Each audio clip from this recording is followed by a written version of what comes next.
What's up, guys? So I figured I'd do a little bit of a voiceover for today's leg workout and give you some trainer tips and the reason why I chose to do these certain exercises that you're seeing. So barbell hip thrust, this is going to be great for your glutes and hamstrings. I really try to control the negative and keep my chin tucked so my back isn't overly arched and it takes away from my legs. Then after this, I've been getting back into squatting, so I threw in some box squats here. You guys can see that I'm not going super heavy on my back squat. I'm just really focusing on driving through the heel, squeezing at the top of the rep, taking my time with it. I'm not going for like power or anything. I'm just really trying to feel out the muscle. Mind-muscle connection is huge, you guys, especially when you're training your legs. If you can't feel your booty, it's probably not firing correctly. So you guys can see here, really squeezing that peach at the top of the rep. This is a great starter exercise too if you guys are getting into barbell back squatting, is starting with a box squat.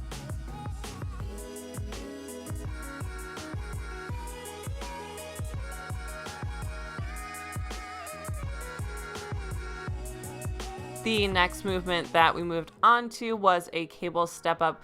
This one is really challenging. What I love about cables is they provide that constant time under tension for the glutes. I really try not to push off that bottom foot here. My booty was struggling, my legs were tired, but driving through that heel, keeping your chest up nice and high as you drive up to the box. And I always recommend have your knee at 90 degrees or even slightly more if you have the mobility for it, and that way you're going to get a little bit more glute and hamstring activation. I really love some walking lunges too because I find that they increase my heart rate. They're challenging, you guys, and they make your core work too, especially when you're alternating and walking forward. And I just set the weight on my back. Single stiff-legged deadlift with a dumbbell. Yes, I was a gymnast growing up. Yes, I still need something to help me balance because my balance is not the best. Going pretty heavy here. I'm holding a 50-pound dumbbell, and a lot of times I see girls do these and they're only, holding a 10-pound dumbbell or a really light dumbbell. You can go heavy on those, guys. Just make sure you have something to balance. When it comes to muscle building, it's not necessarily about, finding your balance. That's not something you should be concerned about. You should be concerned about lifting really heavy, feeling the muscle out, and challenging yourself. And then these last few exercises, I did some banded abductors, great for the side of your glutes, some sissy squats because yes, I do still want to work on building up my quads. I tend to be a pretty long and small person, so my legs need more mass. And finish this off with some Swiss ball curls.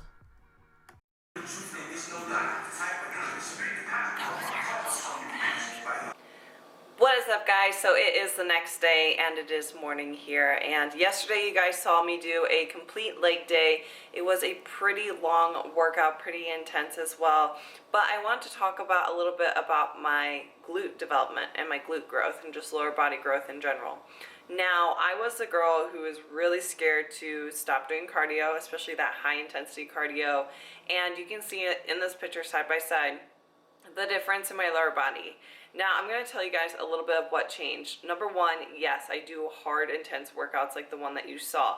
A lot of compound movements, a lot of lunging, a lot of compound lifts like hip thrusts, squats. I push myself. But my main issue with how my legs were coming along was before I was doing way too much running. I would do too much cardio, long endurance based cardio, and it just wasn't in alignment of growing my legs. And now, when I competed at my last couple national shows, what the judges wanted was fuller glutes.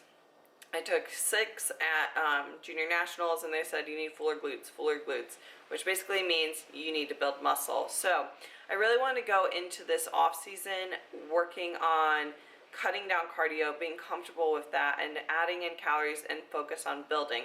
And what's funny is in this side-by-side picture, I don't look like I weigh 10 pounds more. I look about the same weight. I look leaner, but my lower body is bigger and fuller and stronger looking. And yes, there is 2.5 years between these two pictures, but I will say I could have made so much more improvements on my lower body in the start of my competition career if I would have been comfortable with leaning off the cardio, especially that high intensity cardio. Like running is great for breaking down muscle tissue, and a lot of people think, you know, if I run, my legs are gonna look toned. No, if you lift heavy and eat, you're going to look toned and the muscle is going to be developed, and that's a big mistake I made. I want to show you ladies a little bit of my leg workout. That was just a lot of exercises, let me just say that. I don't normally do that many exercises, but I want to give you guys an idea of the lifts that I've been doing in order to grow my glutes. And I'm not running, and I'm not doing a bunch of plyo boxes, and I'm not just doing the Stairmaster to grow my glutes. I am lifting heavy, and I'm eating a lot. So I hope that this was helpful for you guys if you're struggling with bulking. Just because you're not doing cardio doesn't mean you're going to get fat. And I still do cardio, I'm just not running, and I'm not doing a bunch of circuit training. Just because I'm not doing tons and tons of cardio does not mean I'm going to get fat. And in order to build muscle, you need a calorie surplus to build the muscle tissue, because it's a very dense tissue. It takes time, and it takes a lot of protein, patience, and training to grow. So guys, also, I'm sure you noticed my hair is a little bit shorter too. I did get my extensions out. I'm giving my hair a little bit of a break going into this winter season. I had my extensions in for about 10 months. I like to give my hair like a month or two off from having extensions in, so it's definitely really nice to be able to like touch my scalp. I know it sounds weird, but it definitely feels nice to be able to touch my scalp, and my hair just feels very light and fluffy. And I also just didn't want my extensions in during my recovery, because putting my hair up and dealing with the beads and the tangling just wasn't worth it for me. But guys, I hope you enjoyed today's lower body workout. If you did, make sure you give this video a thumbs up and also hit subscribe.